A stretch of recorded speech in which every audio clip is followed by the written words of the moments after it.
24 जनवरी national girl child day मनाया जाता है और आज इस दिन हमारे साथ एक खास मेहमान है, मानसी चौधरी हैं। उन्होंने पिंक लीगल के वो फाउंडर हैं, सीईओ हैं। आइए उनसे बात करते हैं कि कितनी जरूरी है गर्ल्स के राइट्स के बारे में उन्हें उनको जानना।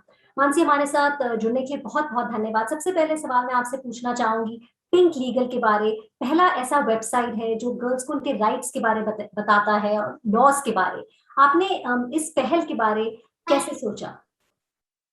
तो धन्यवाद अंबिका। तो बेसिकली जब मैं लॉ स्कूल में थी, मुझे ये समझ में आया कि भारत में महिलाओं के लिए काफी लॉज है, लेकिन महिलाओं को इनके बारे में जानकारी नहीं होती है, क्योंकि लॉज काफी कॉम्प्लिकेटेड भाषा में होते हैं और कोई भी ऐसा रिसोर्स नहीं है जहाँ पे आपको आपके लीगल राइट्स इजी लैंग्वेज, मतलब शुद्ध इजी भाषा में या फिर कंप्लीट और एक्यूरेट समझ मिले लीगल राइट्स के बारे में। इसलिए मैंने सोचा कि कुछ ऐसा रिसोर्स होना चाहिए जहाँ पे महिलाएं फ्री में जाके अपने मोबाइल फोन से या किसी भी डिवाइस से देख के अपने राइट्स को समझ सकें। जैसे आपने बताया कि हमारे देश में जब आप लॉ पढ़े थे आपने देखा कि बहुत लॉज हैं और ये सही है, लेकिन कई बार लड़कियों को पता नहीं लगता या पता नहीं लगने देते, एज फैमिली या पेरेंट्स या जो बड़े होते हैं। हमें बताइए कि ऐसे क्या वो इम्पोर्टेंट लॉज हैं या राइट्स हैं जो एक लड़की को पता होनी चाहिए कि वो उनके लिए काम कर सकती है। तीन बहुत महत्वपूर्ण राइट्स हैं जो मैं अभी कहना चाहूंगी। नंबर वन, घरेलू हिंसा के खिलाफ डोमेस्टिक वायलेंस एक्ट रहता है, जिसमें आपको फिजिकल, इमोशनल, फाइनेंशियल और सेक्सुअल घरेलू हिंसा के अगेंस्ट प्रोटेक्शन मिलता है किसी भी फैमिली मेंबर से जिनके साथ आप एक घर में रहते हैं, मतलब एक ही घर में रहते हैं। नंबर टू जो है वो है सेक्सुअल हैरेसमेंट। और हमें हमेशा लगता है कि सेक्सुअल हैरेसमेंट सिर्फ फिजिकल प्रकार का होता है, लेकिन लॉ के हिसाब से फिजिकल हैरेसमेंट, फिर वर्बल हैरेसमेंट जो कि स्पोकन वर्ड्स या बुरी किसी लैंग्वेज में बोलना, गालियां देना, अब्यूजिव, किसी किसी वो भी मेंटली टॉर्चर करता है जी। हाँ, तो वर्बल अब्यूज। और थर्डली नॉन वर्बल टाइप का, जो हम कभी मेट्रो में जाते हैं तो हमने देखा होगा कि कोई अपने को घूर रहा है, तो छेड़छाड़ी। वो, हाँ, छेड़छाड़ी, वो सब नॉन वर्बल सेक्सुअल हैरेसमेंट में आता है, तो वो एक महत्वपूर्ण कानून है। और number three, work place sexual harassment at work place, जिसे पॉश एक्ट कहा जाता है। तो हमने मीटू मूवमेंट के दौरान देखा कि ये भी काफी इम्पोर्टेंट प्रॉब्लम है, और पॉश एक्ट के बारे में भी सभी महिलाओं को जानकारी होनी चाहिए। जी, अगर मैं आपसे पूछूं 2020 में आपने पिंक लीगल की शुरुआत की है, कोविड के टाइम था, लेकिन इन 2 सालों में आपने क्या देखा है? सबसे बड़ी चैलेंज लड़कियों के लिए क्या है? और जो सबसे ज्यादा वो जिसके लिए हेल्प ढूंढते हैं वो आप क्या देखते हैं?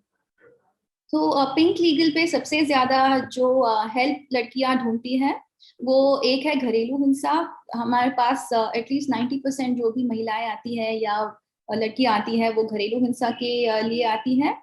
और नंबर टू है कि उन्हें शादी के लिए फोर्स किया जाता है उनके फैमिलीज के थ्रू देयर फैमिलीज। वो एक बहुत बड़ी समस्या है। तो ये दो जो प्रॉब्लम्स है। और नंबर थ्री, मैरिज, डिवोर्स या बच्चों की कस्टडी, ये भी एक प्रॉब्लम है जो महिलाएं फेस करती हैं। आपने जैसे ये समझाया कि क्या प्रॉब्लम्स है, अगर मैं आपसे पूछूं, एजुकेशन हम सबको पता है, पढ़ाई लिखाई बहुत जरूरी है अवेयरनेस के लिए भी, लेकिन अगर मैं बात करूं कि हम कितना जरूरी है कि जब हम लड़कियों को सही उम्र पर हम उनको उनके राइट्स के बारे में बताएं, उन्हें सिखाएं, ये किस तरह से उन पर इम्पैक्ट कर सकता है उनकी आगे वाली जिंदगी के लिए? तो मेरे ख्याल से लड़कियों को स्कूल से ही उनके राइट्स के बारे में बताना बहुत जरूरी है, क्योंकि अगर उन्हें उनके राइट्स के बारे में पता है तभी वो आगे जाके कुछ एक्शन ले सकती है, या उन्हें समझ में आएगा कि मेरे साथ ये जो हो रहा है वो सही नहीं है और कानून में इसके खिलाफ मेरे लिए एक सोल्यूशन है और मैं इसके खिलाफ एक्शन ले सकती हूँ। तो इसलिए अगर स्कूल सिलेबस में ही राइट्स के बारे में इंक्लूड किया जाए तो वो बहुत ही प्रोग्रेसिव बात होगी। और मानसी, कोविड के दौरान आपने क्या देखा है? क्या चीजें सामने आई हैं कि आपको लगता है कि इसके लिए बहुत सारी लड़कियां, जैसे हमने सुना है वायलेंस बढ़ा है, ये भी देखा जा रहा है कि लड़कियां स्कूल से आगे पढ़ नहीं सकेंगी, फोर्स्ड मैरिज, अर्ली मैरिज भी ज्यादा हो रहे हैं, ट्रैफिकिंग के केसेस आ रहे हैं, आपने क्या देखा है और इसके बारे में आप क्या कहेंगे? हाँ, हमने भी देखा है पिंक लीगल के थ्रू कि कोविड के ड्यूरिंग घरेलू हिंसा काफी बढ़ गई है। और लड़कियों को जो फोर्स्ड मैरिज मैं बोल रही थी वो भी बहुत बढ़ गया है, क्योंकि काफी फैमिलीज इकोनॉमिक हार्डशिप से गुजर रही है और उन्हें लगता है कि इस समय फिर लड़कियों को स्कूल पे खर्चा करने के लिए उन्हें मे बी पॉसिबल नहीं होता है, तो वो लड़कियों की शादी जल्दी करवाना चाहते हैं और उन्हें लगता है कि इससे उनका बर्डन कम होगा। तो जी। इस वजह से काफी लड़कियों का पढ़ाई रोक दिया गया है।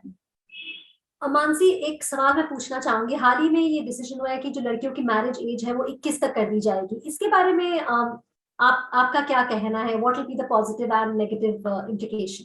सभी लड़कियों को 3 ज्यादा साल मिलेंगे पढ़ाई करने के लिए या फिर जॉब करने के लिए और खुद के पैरों पे खड़े होने के लिए, क्योंकि 18 साल की उम्र में शादी कर देना बहुत, तब तक लड़कियां बेसिकली हार्डली 12th कंप्लीट कर चुकी होती है और उन्हें उतनी अपॉर्चुनिटीज नहीं मिलती हैं। और लड़कों के लिए भी एज 21 है, तो ये लड़कियों के लिए भी करके हमने बराबरी भी लड़कियों के लिए लाई है।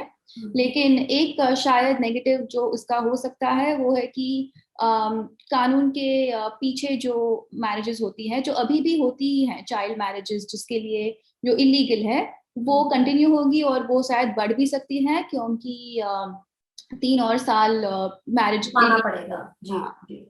एक आखिरी सवाल मानसी, आज हम इस लड़कियों पर चर्चा कर रहे हैं क्योंकि नेशनल गर्ल चाइल्ड डे है। कितना जरूरी है कि हम अपनी लड़कियों को, हमारे देश की लड़कियों को, हम अगर जेंडर इक्वालिटी की बात करते हैं, ये यूएन आई मीन ये गोल भी है, सस्टेनेबल डेवलपमेंट गोल्स भी है, चाहे वो क्वालिटी एजुकेशन हो, चाहे वो स्टॉपिंग वायलेंस हो, हम किस तरह अपनी लड़कियों को सही मायने में we can, how can we respect them, उन्हें किस तरह हम एम्पावर कर सकते हैं?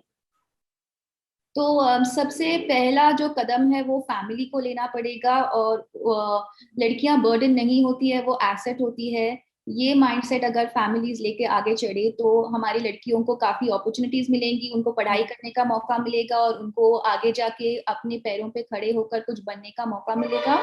सो नंबर 1 ये चीज है। और नंबर 2 इज लड़कियों को भी आत्मविश्वास लाना बहुत जरूरी है, खुद पे विश्वास और खुद इंडिपेंडेंट होना, फाइनेंशियली भी अपने पैर पे खड़े रहना और इमोशनली भी इंडिपेंडेंट होना, और अंदर से बहुत स्ट्रांग होना जरूरी है, ताकि अगर उन्हें कुछ समस्या आए तो वो उसके बाहर आ सकती है और उन्हें साइलेंस में सफर करने का जरूरत नहीं रहेगा। जी। जी, बहुत आपने कहा। I think as a family, I think each one of us we should come out and support the girl child, ताकि हम चर्चा की जगह साथ साथ हम कुछ कर भी सकें, we can really make a difference to society.